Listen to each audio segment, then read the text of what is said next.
Muy buenas noches con todos. Continuamos con el curso virtual Capacitación Médica Continua, organizado por el Cuerpo Médico del Instituto Nacional de Rehabilitación. Como recomendaciones, se les recuerda a todos mantener sus micrófonos en silencio durante toda la charla. Las preguntas las pueden dejar en el chat y serán resueltas al final en la ronda de preguntas. Durante la ronda de preguntas, además se enviará el formulario de Google Forms para la asistencia. Bueno, primero va a ser la presentación y ponente, 10 minutos de preguntas y el llenado de formulario de asistencia. En esta noche nos acompaña la doctora Doris Apaza Muñoz. Ella es médico especialista en medicina física y rehabilitación. Tiene un diplomado en ergonomía aplicada a la salud ocupacional. Es magíster en gestión de los servicios de la salud. Tiene una maestría en salud ocupacional y ambiental. Es médico instructor de ergonomía laboral en MAFRE, Perú. Es médico rehabilitador en la Clínica Cayetano Heredia del INSE y es médico asistente del Departamento de Unidad Motor y Dolor del Instituto Nacional de Rehabilitación, doctora Adriana Rebaza Flores, Amistad Perú-Japón. Esta noche nos va a presentar el tema ergonomía.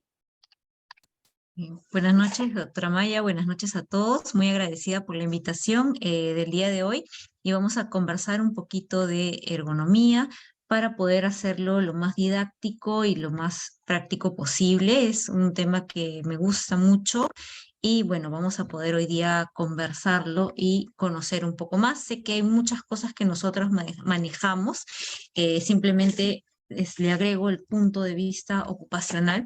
Entonces, bueno, vamos a conversar un poquito de este tema, ¿no? Entonces, primero tenemos que conocer qué cosa es la ergonomía. La ergonomía es una disciplina que busca principalmente adaptar el ambiente laboral, el puesto laboral a la persona. Eso siempre lo tenemos claro, que nosotros vamos a adaptar el puesto laboral a la persona y nunca es la persona al puesto. ¿Por qué? Porque de acá principalmente va a proceder el desarrollo de trastornos musculoesqueléticos y más adelante posibles enfermedades profesionales. Entonces, es muy importante poder trabajar con esto. Además, tiene objetivos que si uno logra adaptar tanto el puesto laboral en un administrativo o en un operario, vamos a tener un mejor desempeño, vamos a tener una mejor producción y obviamente una mejor calidad de vida, porque a nosotros que nos llega como rehabilitadores, nos llega ya la persona que pueda tener trastornos musculoesqueléticos o en algunos casos mayores enfermedades profesionales que van a desarrollar en incapacidad y otros problemas que se van a dar. Entonces, principalmente nosotros, por ejemplo, podemos hacer la parte de rehabilitación, pero se reinserta laboralmente y ¿qué va a pasar? Si persiste todos esos problemas, esos riesgos ergonómicos que existían en el ambiente, en el puesto laboral, la persona va a reincidir en los trastornos musculoesqueléticos. Es por ello la importancia. Y ergonomía no solo es la parte física, no solo es ergonomía correctiva, sino también tenemos que va muy de la mano con la psicosociología laboral, que son los factores de riesgo psicosociales, que también pueden potenciar estos problemas, trastornos musculoesqueléticos y o accidentes ocupacionales. Entonces, es muy importante por ello conocer ergonomía. Entonces, ¿qué es principalmente cómo definimos la ergonomía? Ergos, trabajo y las leyes naturales de conocimiento. Es principalmente el estudio del trabajo. Entonces, todo esto, principalmente los trastornos musculoesqueléticos, se van a dar por un desarrollo que por los riesgos ergonómicos en el trabajo, ¿no? Por ejemplo, en un operario que trabaja con un vibropisón, un rotomartillo, o por ejemplo una vibración de cuerpo entero, como es una maquinaria pesada, vamos a tener según la NTS 068, el desarrollo de enfermedades profesionales según el riesgo ocupacional al que nos estamos presentando. Por ejemplo, si yo tengo un trabajador que está expuesto a una vibración de cuerpo entero, como es, por ejemplo, un operario de maquinaria pesada, generalmente los choferes o retroexcavadora, entonces ellos están expuestos a una vibración vertical, la cual debe ser mayor a 7 Hz, para poder generar, o sea, según la norma, el desarrollo de enfermedades del tipo patologías discales, hernias discales, entre otros. Tenemos también los que trabajan con vibración mano-brazo, ¿no? Rotomartillo, vibropisón, esmeriles, entre otros. Entonces, ahí principalmente vamos a tener la mayor vibración en hertz en mano, muñeca, hombro, y vamos a ir desarrollando las patologías según el riesgo físico de exposición de la persona. Los administrativos, que tienen principalmente sus riesgos son ergonómicos y pueden desarrollar los trastornos musculoesqueléticos que ya conocemos, ¿no? Cervicalgia, dorsalgias, contracturas, túnel del carpo, entre otros. Entonces, es importante prevenir todos estos trastornos musculoesqueléticos. Es muy importante conocer la normativa vigente. Sabemos que la normativa que nos rige en Perú, ¿qué quiere decir? En Perú tenemos esta normativa que es bien antigua, es de 375-2008 TR, pero es la norma básica de ergonomía, es la que te dice, esto es lo mínimo que tienes que hacer, tanto en un ambiente laboral, ya sea en privado o público. Entonces, es lo mínimo que tienes que realizar. Tú menos de eso no puedes hacer si no estás cometiendo alguna infracción y un posible daño contra el trabajador. Pero sí puedes hacer cosas mayores, que eso principalmente son los plus que tienen las empresas, principalmente las privadas, las mineras, lo que es el rubro pesca, construcción. Entonces, principalmente brindan un plus para poder tener monitoreos y tener un mejor desempeño del trabajador y prevención de enfermedades profesionales. Tenemos una norma que es mucho más actual, que es la norma espejo, la RTP ISO TR 12295 del 2021, pero no me da las pautas, simplemente me indica cuáles son los principales métodos ergonómicos que nosotros vamos a utilizar en el caso de manipulación manual de cargas y la evaluación de posturas estáticas, que es la ISO 11226 y la ISO 11228, que es la manipulación manual de cargas. Entonces, en ergonomía no es al ojo, principalmente se pasa por un monitoreo. Los monitoreos generalmente hacen los higienistas o los ergónomos mediante los métodos específicos, los métodos correctos, y el cual se va a hacer con mediciones y con el test que corresponda, la evaluación en número de horas, por ejemplo, 8 horas de desempeño, de actividad, cambio de actividad que se va a realizar, y vamos a determinar el riesgo ergonómico al que está expuesto el trabajador. Entonces, una vez que se determina ese riesgo ergonómico, que puede ser leve, moderado, grave, severo, con acciones que pueden ser de requerimiento inmediato o tal vez no se requieren ninguna acciones, para poder tener los cuidados frente al trabajador, o en algunos casos puede decirse soluciones de ingeniería, mantenimiento de maquinaria, entre otras cosas. Entonces, principalmente esta norma espejo, que es internacional, o sea, de todas las normativas que están a nivel mundial, nosotros hemos tomado uno que está implementándose recientemente, que es el 2021, para poder realizar los monitoreos o los diagnósticos ergonómicos. Tenemos, como siempre, la Ley de Seguridad y Salud en el Trabajo, la 29783, con su modificatoria la 30222, y el reglamento de la ley, que es la 005-2012 TR. Entonces, esto principalmente nos dice también en la parte de seguridad, en la parte ergonómica, en la parte de riesgo de psicosociología laboral, qué es lo que tenemos que cumplir con las empresas. Por eso es que también, por ejemplo, los hospitales ahorita tienen principalmente médicos ocupacionales y hay intervenciones, las partes ergonómicas. Ustedes ven en los ambientes de los consultorios que tenemos un IPER-C, donde ahí están determinados los riesgos ocupacionales, el nivel de riesgo al que estamos expuestos y el riesgo de exposición el que tenemos, por ejemplo, en cada departamento, ¿no? Entonces, esos son puntos, y las intervenciones que a veces antes había, ¿no? Por ejemplo, la danza, perdón, hay un micro abierto, por favor, que a veces hacíamos, por ejemplo, gimnasia laboral o pausas activas, ¿no? ¿Por qué? Porque principalmente la norma te lo pide, ¿no? Para nosotros es el tema del bono, pero es algo principalmente que la norma te pide que tú puedas capacitar y puedas orientar a tus trabajadores en todos los beneficios que van a ser brindados, ¿no? Entonces, importante eso.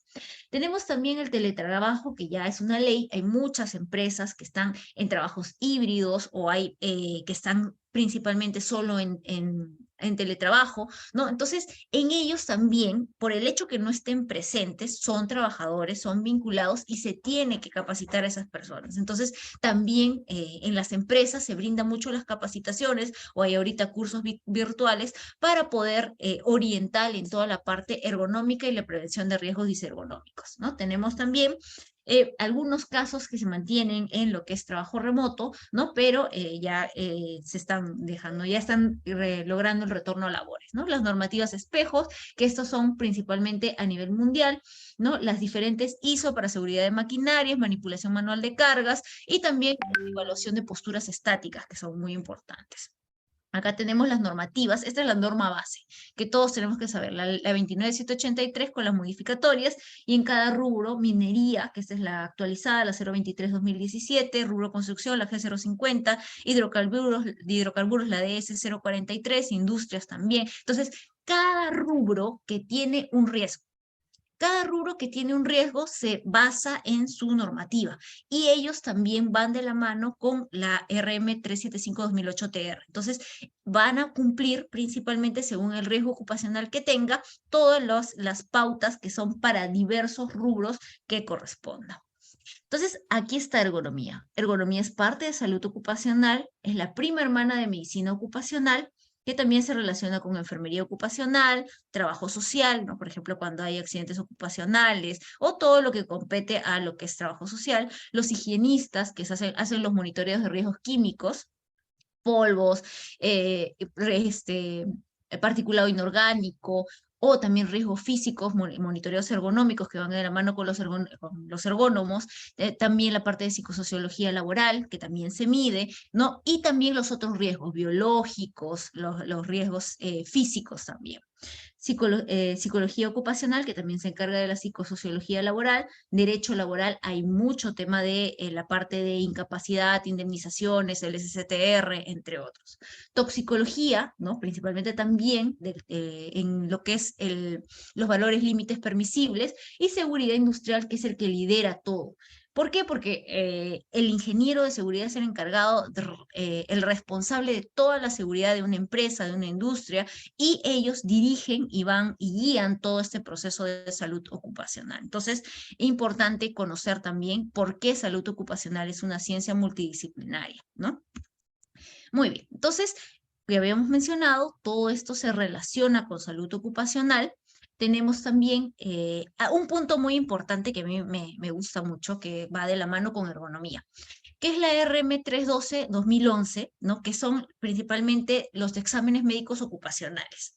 Entonces, ¿qué pasa? Hay muchas clínicas ocupacionales que hacen los exámenes médicos ocupacionales. Entre ellos están los antecedentes, está la parte principalmente de evaluación musculoesquelética. Pero ¿qué pasa? Que esa evaluación musculoesquelética no es detallada. Por ejemplo, no hacen la parte posturológica o simplemente ven si hay puntos dolorosos y no detectan las escoliosis, no detectan alguna, por ejemplo, las discrepancias que nosotros manejamos la parte posturológica. Entonces, ¿qué pasa? Entra un trabajador, digamos, con una escoliosis que no ha sido detectada y trabaja como operario de maquinaria pesada, va a tener una vibración de cuerpo entero. Entonces, a ese trabajador que tiene una escoliosis le vamos a agregar un riesgo físico, que es la vibración vertical a mayor a 7 Hz, que lo va a exponer también a un trastorno discal probable, si es que no tiene los periodos de recuperación, no tiene la parte ergonómica, no hace fortalecimiento, como siempre le digo, ¿no? Si ustedes van a hacer este tipo de trabajo, van a hacer manipulación manual de carga, entonces hay que fortalecer parrilla abdominal, para espinales,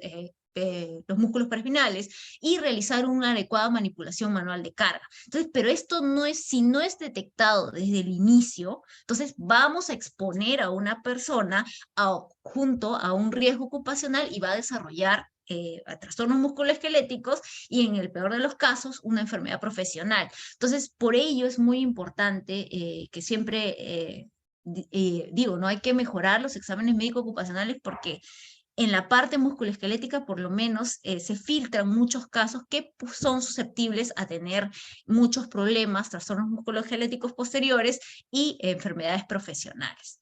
Como les decía, los higienistas son los encargados del monitoreo físico, químico, biológico, ergonómico y psicosocial. Entonces ven tanto ruido, luminarias, entre otros. Entonces todo esto es parte de un plan de seguridad que existe, ¿no? Por ejemplo, las empresas tienen un plan de monitoreo anual. Este plan de monitoreo anual va a ser ejecutado, van a hacerse los informes según monitoreo a los puestos clave de trabajo, y vamos a determinar cuáles son sus riesgos de exposición que tiene la persona. Entonces ahí entra principalmente salud ocupacional, a intervenir en lo que es las capacitaciones, a intervenir, por ejemplo, derivar en lo que es las evaluaciones a médicos rehabilitadores o a traumatólogos o a quien corresponda, sus campañas posturológicas y poder lograr la prevención de desarrollo de trastornos musculoesqueléticos que puedan darse, ¿no? Y si es riesgo físico, lo mismo corresponde para cada uno.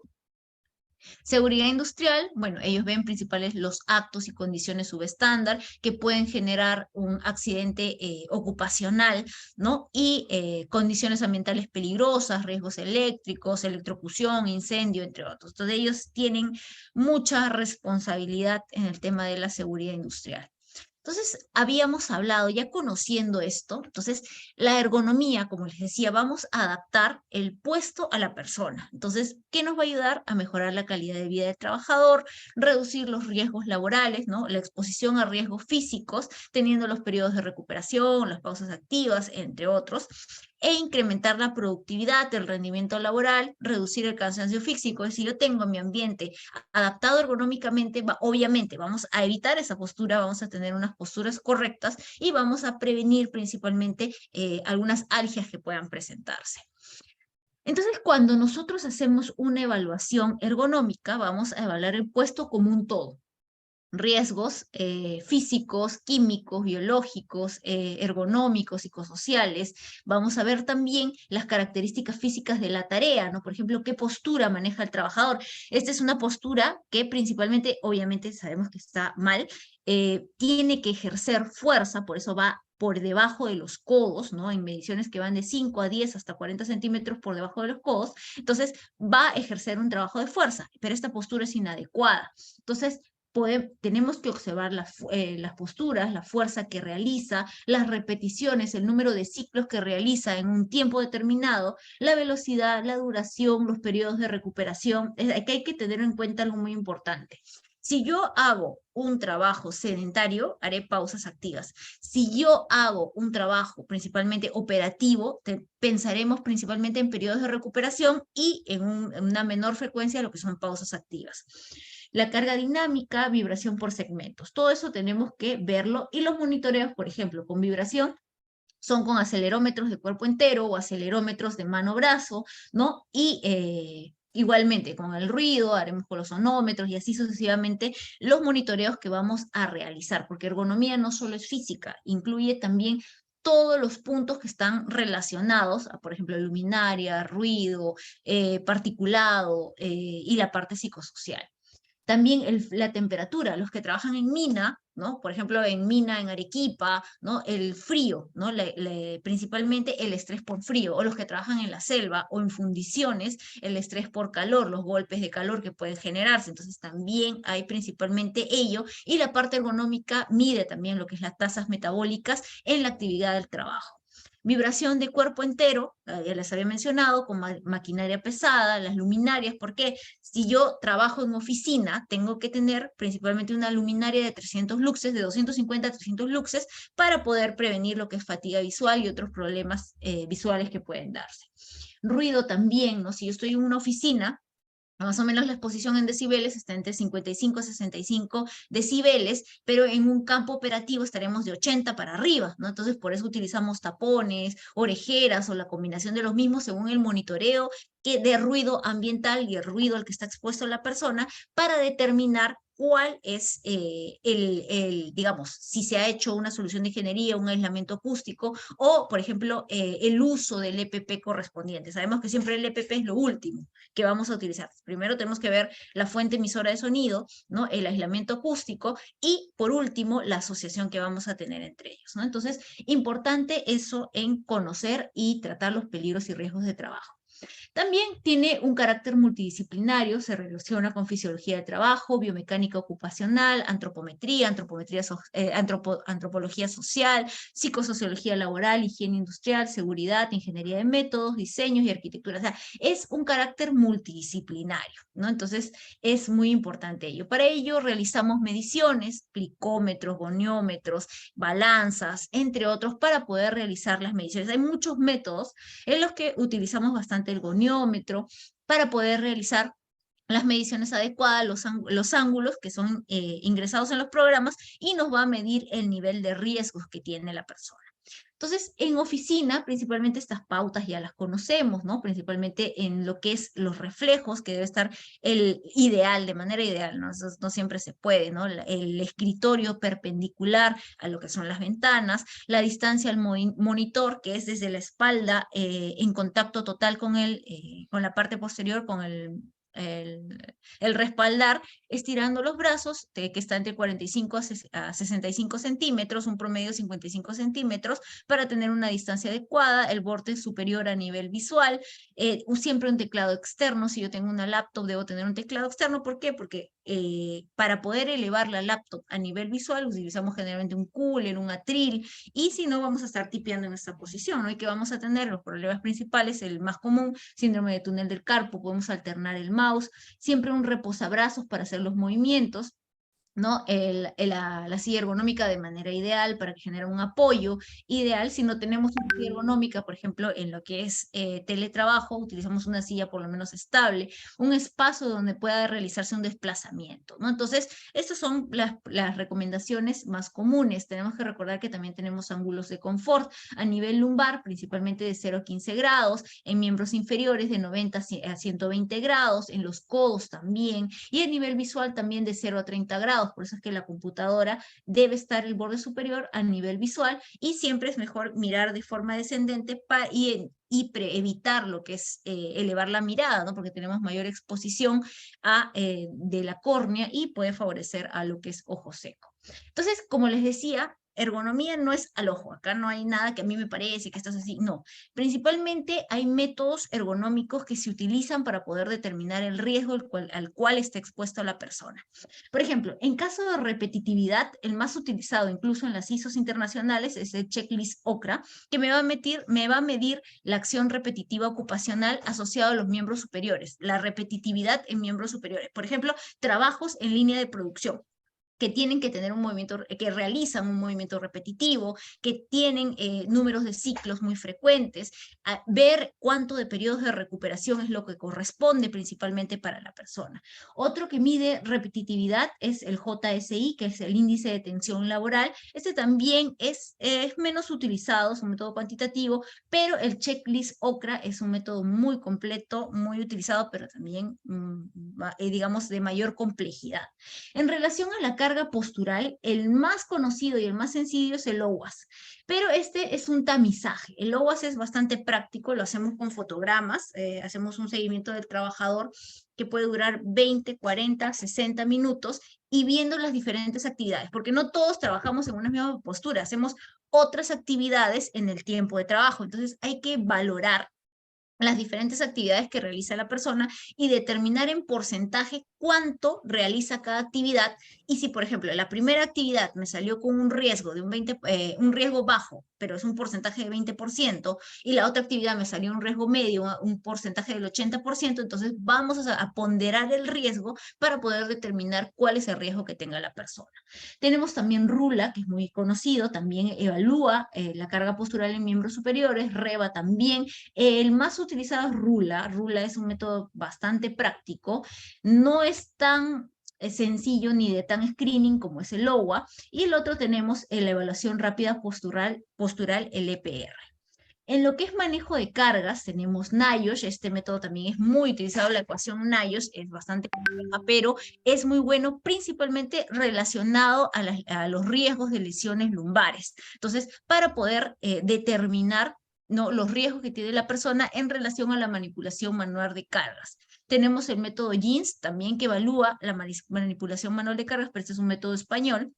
Y la tabla de Snook y Cirelo, que también nos permite conocer los pesos máximos por edad, por talla, para qué puede estar expuesta la persona. Hay muchos más métodos, definitivamente. Biomec, IBB y otros más métodos de tasa metabólica basal.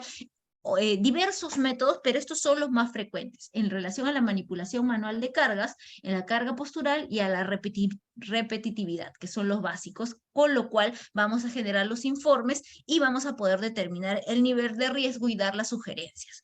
Por ejemplo, acá tenemos una vibración mano-brazo. Este operario, ¿no?, principalmente está realizando un corte, ¿no? Y va a tener exposición en todo el cuerpo. Como les decía, hay vibración de cuerpo entero y vibración de mano-brazo, pero no porque sea vibración de mano-brazo, solo es mano y brazo. Tenemos vibración en columna, que está de 10 a 12 Hz, acá en hombros, un promedio, ¿no? De 4 a 5 Hz, la cabeza, 25 Hz, el globo ocular de 30 a 90 Hz, en el abdomen y en brazos principalmente que está a 50 a 90 Hz. Por eso es vibración mano-brazo, porque tiene principalmente la mayor vibración a ese nivel, ¿no? El riesgo que tenga, por ejemplo, desarrollo de una lesión de manguito o de muñeca o diversos problemas que puedan generarse, ¿no? Entonces las piernas también y poder orientar a la postura ergonómica, porque esta actividad, ¿no? Principalmente que requiere fuerza y requiere precisión, no la va a estar haciendo todo el día. Hay tiempos en los cuales va a estar haciendo el trabajador y va a tener sus periodos de recuperación, ¿no? Principalmente por la postura que adopta y tratar de mantener la postura ergonómica. Tenemos que en las enfermedades profesionales, la NTS 068 tiene 6 grupos de enfermedades. Tenemos que en el grupo 2 se encuentra lo de los riesgos físicos.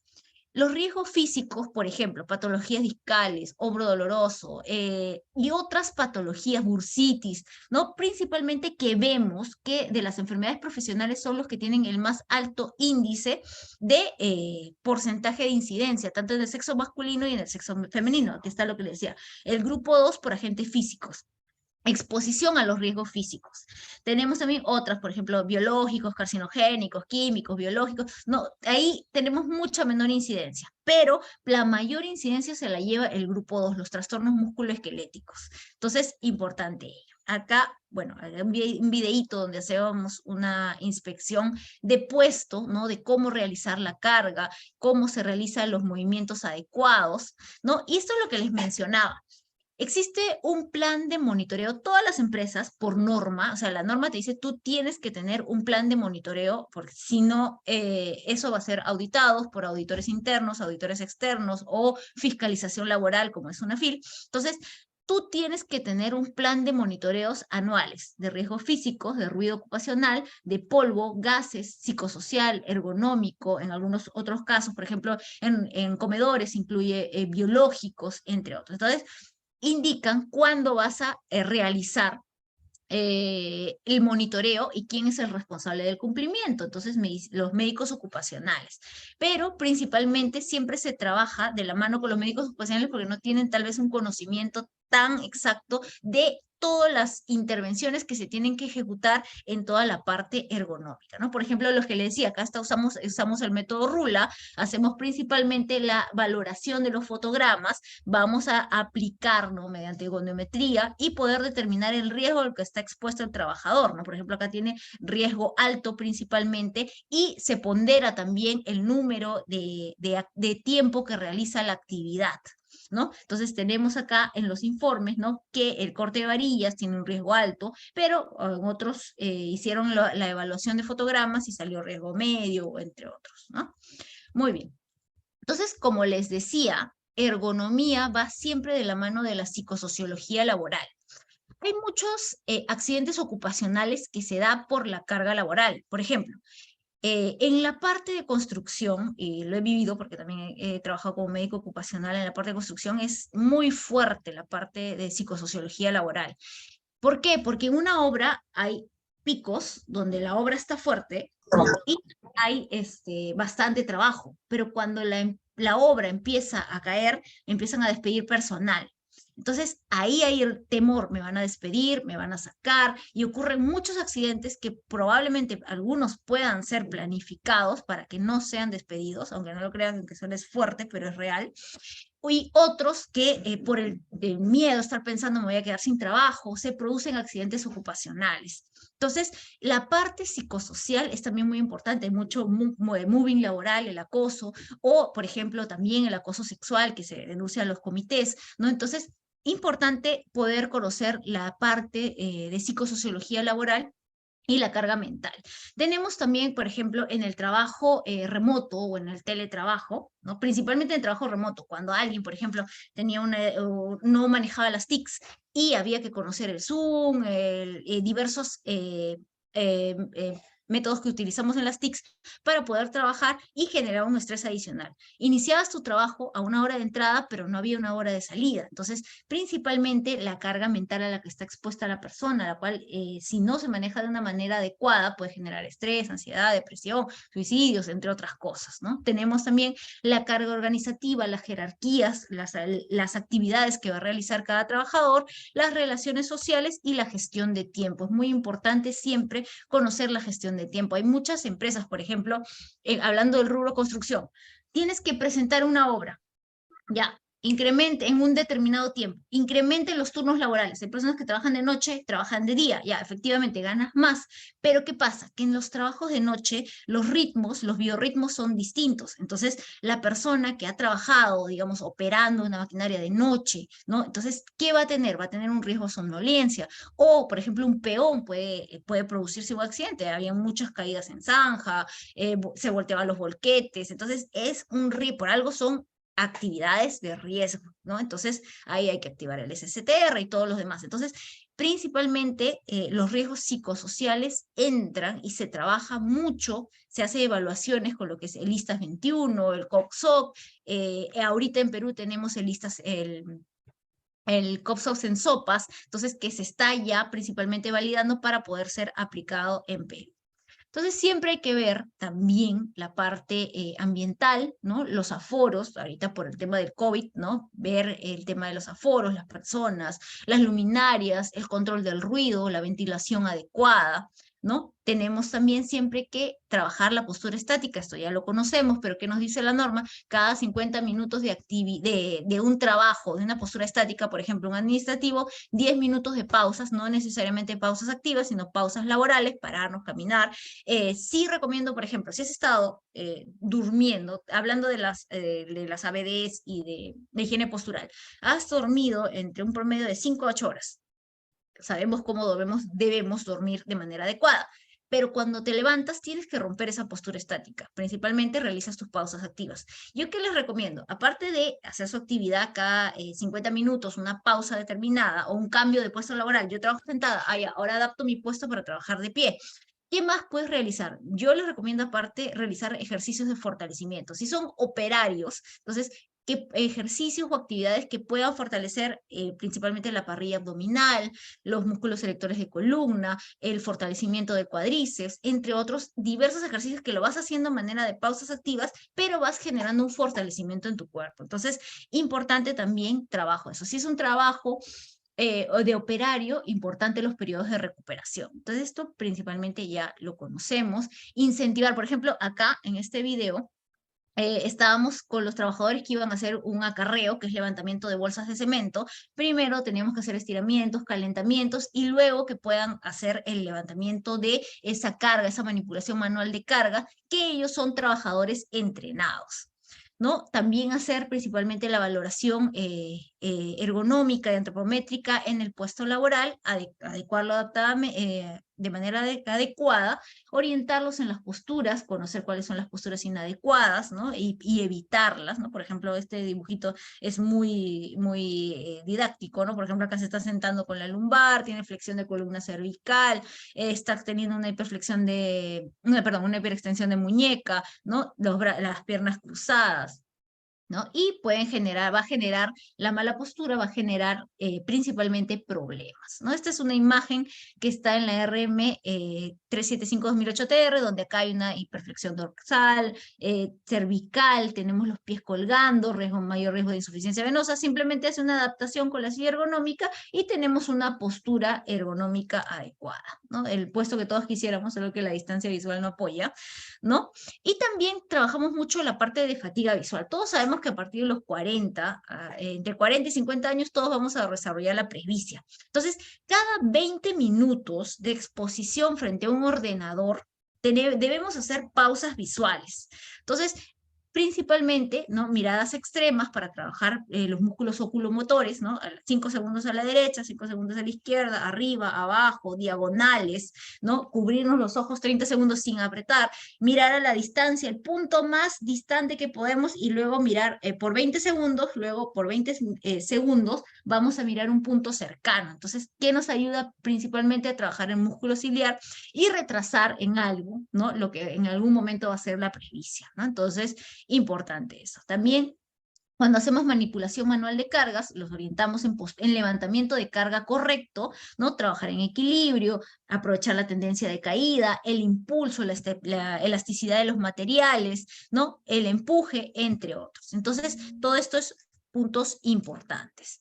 Y las recomendaciones generales, ¿no? Realizar una manipulación manual de carga adecuada, evitar definitivamente, ya las fajas laborales, desde el 2008 la NIOSH ya lo retiró, ¿no? Y principalmente todo esto que podamos evitarlo. Por ejemplo, este levantamiento de carga es totalmente inadecuado, incrementa el peso a nivel del centro de gravedad y va a generar un mayor riesgo a nivel de la columna lumbar, ¿no? Que siempre la manipulación manual de carga, si yo excedo en un trabajador entrenado, son 40 kilos, en un trabajador no entrenado, tenemos que es 25 kilos en una mujer entrenada en manipulación manual de cargas, 25 kilos en una mujer no entrenada, entre 12 a 15 kilos, y si excedemos ese peso, lo realizamos entre 2 personas.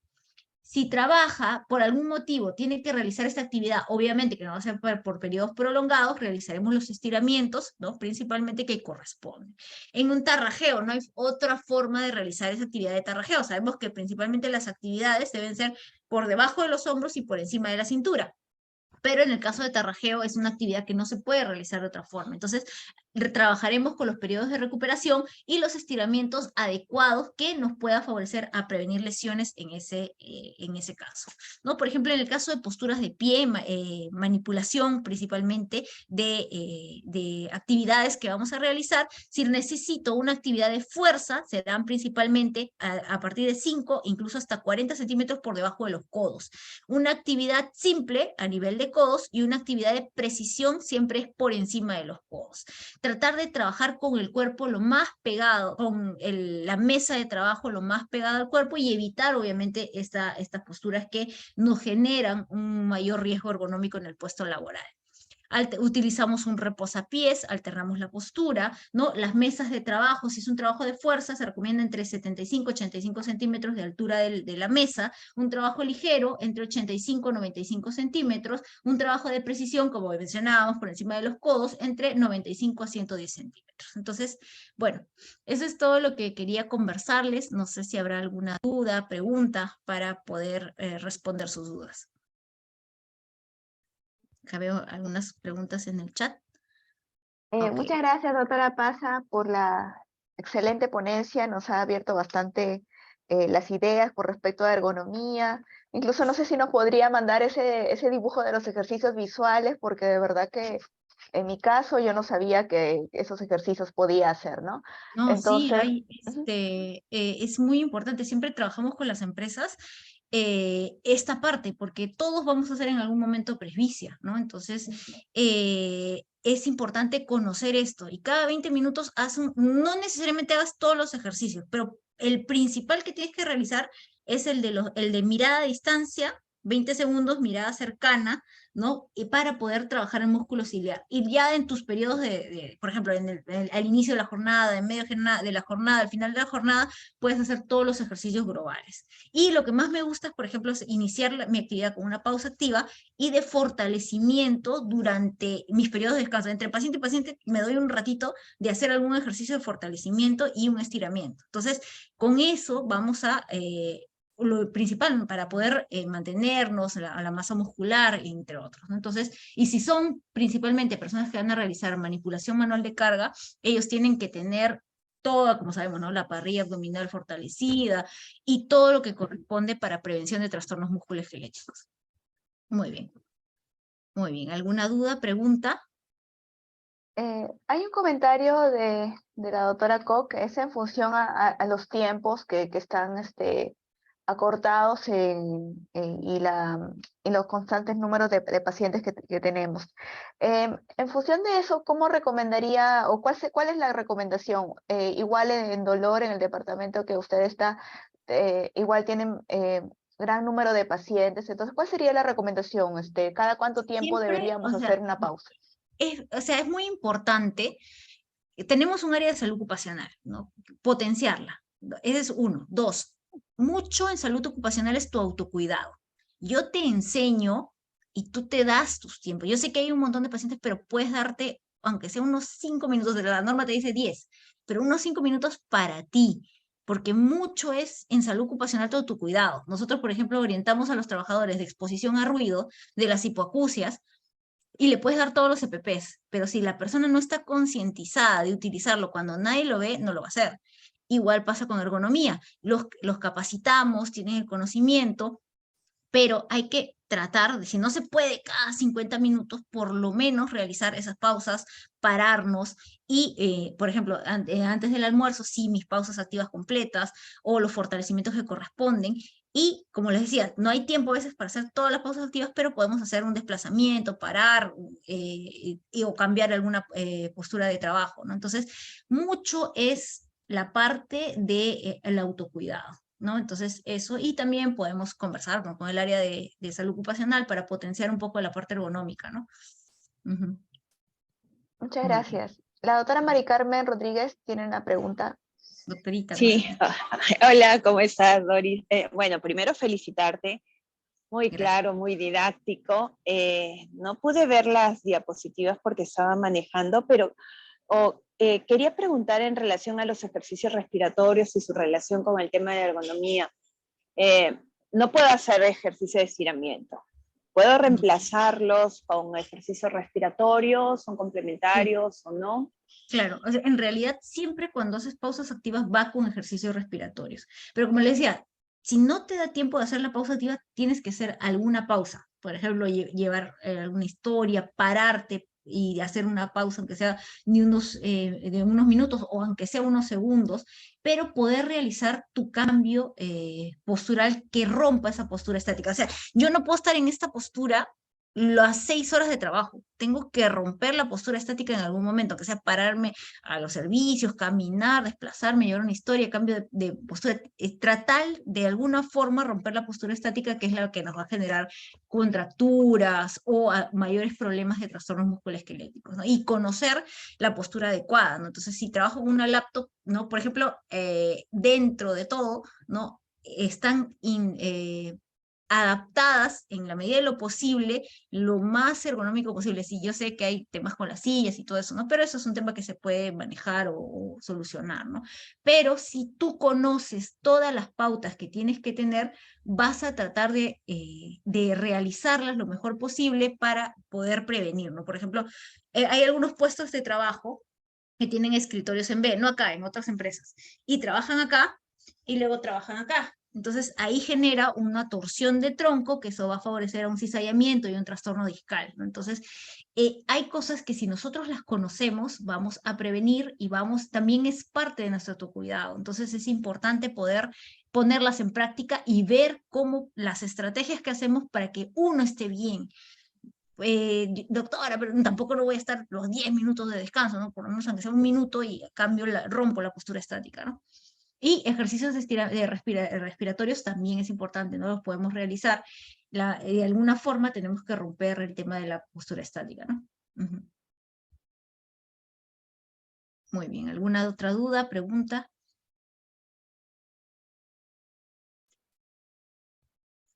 Si alguno tiene más preguntas para la doctora.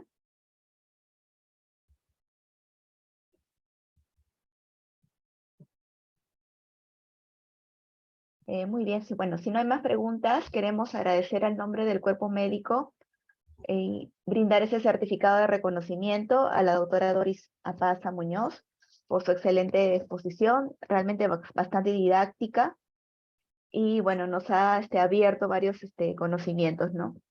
Muchas Perfecto, muy gracias, doctora. agradecida. Igualmente, muy agradecida, nosotros para servirlos en lo que sea necesario, siempre dispuesta a apoyar, y si tenemos que potenciar un área, la potenciaremos, ¿no? Y muy importante siempre el autocuidado y para servirle en todo lo que necesite. Ya le paso después, doctorita, los ejercicios que me solicitó, ¿ya? Sí, los ejercicios visuales. Perfecto. Un abrazo y nos vemos hasta mañana. Cuídense, chao. Muchas gracias, cuídense, está el chat de la lista de asistencia.